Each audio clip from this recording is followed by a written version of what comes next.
adiga ahayn oo mudan jacayl. Waan ku jeclahay yaan adiga ahayn oo mudan jacayl.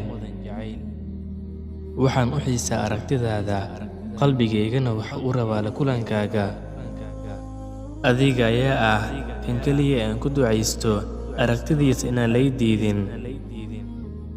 Adiga ayaa ah cidda keliya aan ku qabowsado qalbiga.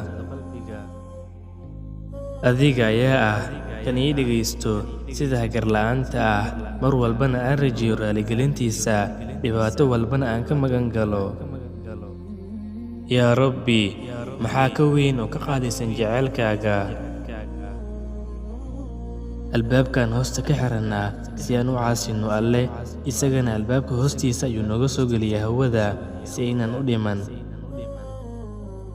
Annagoo caasinay, xumaan walbana samaynay, ayuuna leeyahay, addoomankaygiiyow, naxariistayda marnaha ka quusanina.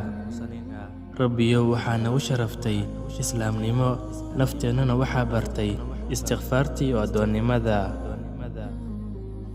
Annagoo ku caasinay ayaa na waafajisay istikfaarta iyo towbada, jecel aan u qabto dartiis. Qofkii ku jeclaado adigoo caasi ku ah wuxuu mudan yahay inaadan jeclaanin qof aan isaga ahayn.